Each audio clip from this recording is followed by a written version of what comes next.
हो चुकी है। बड़ी खबर इस वक्त आ रही है और बड़े हादसे की बात सामने आ रही है। बताया ये जा रहा है कि जो मजदूर सड़क निर्माण में लगे हुए थे वो बर्फ के नीचे दब गए हैं। एक ग्लेशियर टूटा है, ये खबर इस वक्त आ रही है। बद्रीनाथ धाम में अचानक ही मौसम बदला। बीते 2 दिनों से बर्फबारी हो रही है। 1-2 नहीं बल्कि 57 मजदूरों के फंसे होने की बात सामने आ रही है। प्रशासन और बीआरओ की टीम मौके के लिए रवाना हो चुकी है। नितिन सेमवाल हमारे सहयोगी इस वक्त फोन लाइन पर मौजूद है। नितिन, इस बारे में और जानकारी दें। जी, बद्रीनाथ धाम के ठीक माणा जो नेशनल हाईवे है उस पर एक नाला पड़ता है ठीक माणा गांव के पास। उसमें बताया जा रहा है कि एक ग्लेशियर टूटा है। हालांकि अभी तक जानकारी ये नहीं मिल पा रही है कि ग्लेशियर कब टूटा, लेकिन एक बड़ा एवलांच वहां पे आया है। बताया जा रहा है कि लगभग 57 मजदूर वहां पे फंसे हुए हैं और उन मजदूरों के बारे में भी अभी सूचना नहीं मिल पा रही है कि वो बर्फ के नीचे दबे हैं या कुछ कैजुअलिटी है। एक्चुअली में बद्रीनाथ धाम में कल से लगातार बर्फबारी हो रही है और उसकी वजह से वहां पे संचार सेवा भी पूर्ण तरीके से बाधित हो गई है। हालांकि मौके पर आईटीबीपी और जो गढ़वाल स्काउट की टीम है वो वहां पे मौजूद है और कोशिश की जा रही है कि जल्द से जल्द जो लोग वहां पे फंसे हुए हैं उनको निकाला जाए।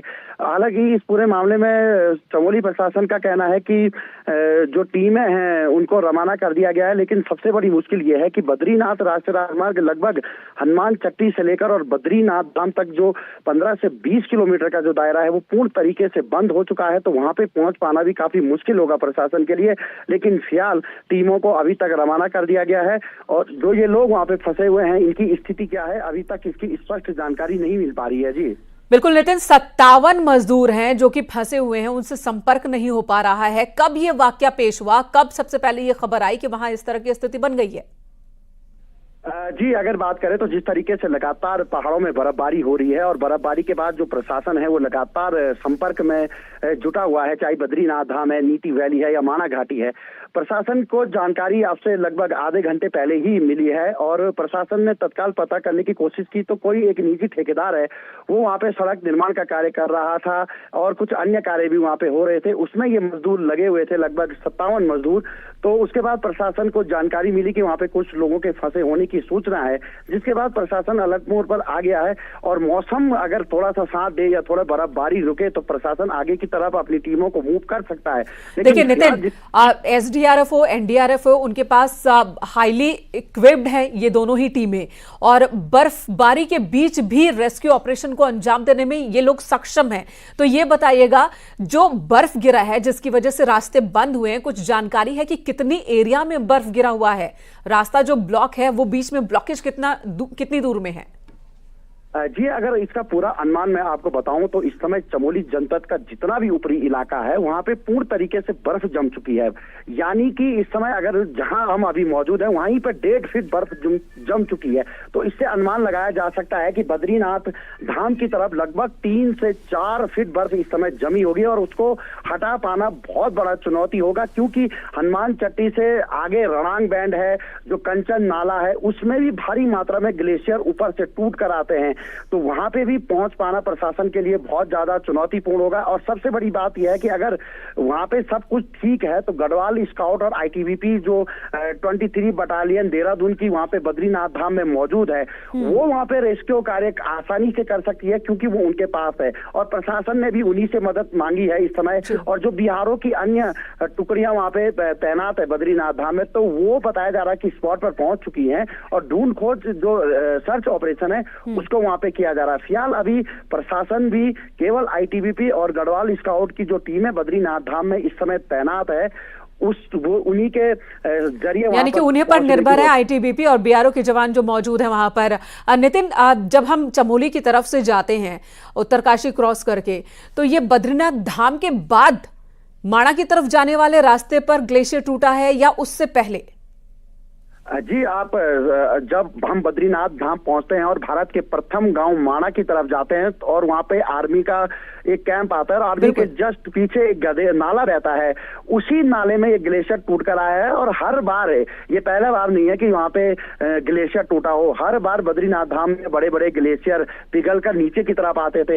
लेकिन इस बार जिस तरीके से जनवरी में बर्फबारी बहुत कम हुई तो सब लोग एक किस्म से कहेंगे कि बिल्कुल लापरवाह हो गए थे कि अब बर्फबारी नहीं होगी, इसलिए नालों के किनारे भी मजदूरों के रहने के लिए कच्चे अस्थायी तौर पर उन्होंने वहां पे आवास बनाए होंगे और ये मजदूर मजदूर उसी में ठहरे होंगे। तो कहीं ना कहीं फरवरी में जो ये भारी बर्फबारी हुई है, इसकी वजह से ये बहुत बड़ा ग्लेशियर टूटकर नीचे की तरफ आया है, जो अभी बताया जा रहा है। और स्थानीय लोगों से भी हमने संपर्क करने की कोशिश की है कि वहां पे किस तरीके से जानकारी और निकल सकती है। तो स्थानीय लोग भी यही कह रहे हैं कि अगर हनुमान चट्टी से आगे ही प्रशासन को बढ़ना है तो बड़े बड़े ग्लेशियरों को पार करना पड़ेगा, क्योंकि कल 11 बजे से लगातार बद्रीनाथ और हनुमान चट्टी के बीच में बर्फबारी हो रही है। तो ऐसे में कहीं ना कहीं चुनौतियां बहुत ज्यादा है प्रशासन को वहां पे पहुंचने की। यहाँ लापरवाही तो दिख रही है। एक तरफ मजदूरों के लिए अस्थायी वहां पर कैंप बना दिया गया जो कि ग्लेशियर के बहुत करीब था, और दूसरी तरफ जब भी कोई ग्लेशियर पिघलने की स्थिति में होता है, टूटने की स्थिति में होता है, या फिर कहीं पर अगर कृत्रिम झील बनने लगती है ग्लेशियर पिघलने की वजह से, तो इस पर मौसम विभाग की भी नजर होती है। इसके लिए बाकायदा विभाग भी बनाए गए हैं, एक मैकेनिज्म है, सिस्टम है। क्या उस सिस्टम की भी नजर नहीं थी कि ग्लेशियर टूट सकता है?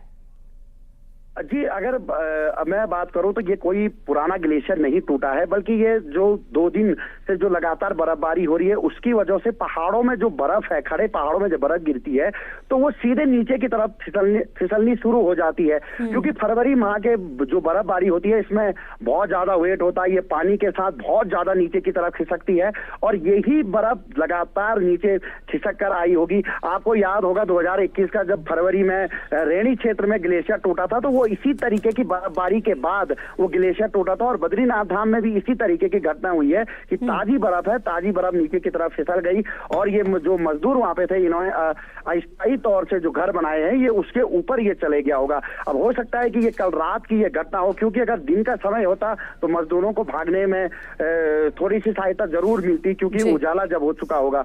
लेकिन रात की घटना होगी तो कहीं ना कहीं मजदूरों को थोड़ी सी मुश्किलें जरूर हो रही है। लेकिन अब सब उम्मीद जता रहे हैं कि सभी लोग सुरक्षित रहे। और अब कुल मिलाकर अगर देखा जाए तो बद्रीनाथ धाम में जो आईटीबीपी की 23 बटालियन है उसी पर निर्भर है कि वो किस तरीके से वहां पे उन तक पहुंचती है, और उनकी जो मजदूर है वहां पे 57 जो अभी बताया जा रहा है प्रशासन के द्वारा, तो उनका वहां पे रेस्क्यू करेगी।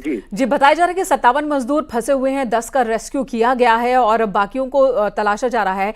ये भी बता दें नितिन कि क्या उस ठेकेदार से बात हो पाई है जिस संस्था के ये मजदूर थे? क्या उन्होंने बताया कि किस तरह से वाकया पेश हुआ? अभी हमारी केवल प्रशासनिक और बीआरओ के अधिकारियों से ही संपर्क हुआ है। ठेकेदार से संपर्क करने की कोशिश करेंगे, लेकिन प्रशासन को शायद ठेकेदार ने ही जानकारी दी है कि यहाँ पे इस तरीके के घटना घटी है, और उन्होंने ही बताया होगा कि वहाँ पे उनके मजदूर हैं जो फंसे हुए हैं, उनको रेस्क्यू वहाँ पे करना पड़ेगा। लेकिन विभाग ने पहले ही अलर्ट किया था, कहीं ना कहीं जो ठेकेदार हैं, जो बद्रीनाथ धाम में इतने बड़े व्यापक तौर पर मास्टर प्लान का कार्य चल रहा है, सड़क वहां पे बन रही है, तो कहीं ना कहीं ध्यान देने वाली बात जरूर थी। इससे पहले भी जब बर्फबारी बद्रीनाथ धाम में हुई थी दिसंबर और जनवरी में, तो वहां पे मजदूरों नितिन बने रहे हमारे साथ। एक बार फिर से दर्शकों को बता दें, बड़ी खबर इस वक्त आ रही है। माणा घस्तौली को जोड़ने वाले एनएच पर एक बड़ा हादसा पेश हुआ है। यहाँ पर ग्लेशियर का एक बड़ा सा टुकड़ा टूटकर नीचे गिरा और ग्लेशियर की चपेट में 57 मजदूर आ गए हैं। ये वो मजदूर हैं जो कि वहां पर सड़क निर्माण के काम में लगे हुए थे और वहीं पर अस्थायी तौर पर टेंट बनाकर रह रहे थे। अभी तक की जो खबर आ रही है उसके मुताबिक रात के वक्त में ग्लेशियर का एक हिस्सा टूटा है जो कि अस्थायी कैंप पर गिरा और बर्फ के नीचे 57 मजदूर दब गए। बताया जा रहा है कि 10 मजदूरों को रेस्क्यू कर लिया गया है और अभी बाकी जो मजदूर यहां फंसे हैं उन्हें निकालने के लिए आईटीबीपी के जवानों से संपर्क किया गया है। बीआरओ के जवान वहां पर मौजूद हैं जिन्होंने अपने स्तर पर काम शुरू कर दिया है, लेकिन इधर एसडीआरएफ एनडीआरएफ की टीम भी रवाना कर दी गई है। लेकिन जो बड़ी चुनौती है रास्ते में वो ये है कि 20 किलोमीटर का एरिया है जो कि इस वक्त भारी बर्फबारी की वजह से बंद हो गया है। वो सड़क पूरी तरह से बंद हो गई है, तो मजदूरों तक पहुंचना और उस जगह तक पहुंचना जहां पर ग्लेशियर टूटा है बहुत ही कठिन है। एक बड़ी चुनौती है इस वक्त रेस्क्यू टीम के सामने भी। नितिन, आपसे आगे भी जानकारी लेते रहेंगे इस बारे में। इस वक्त बहुत बहुत धन्यवाद ये पूरी खबर हमारे दर्शकों तक पहुंचाने में।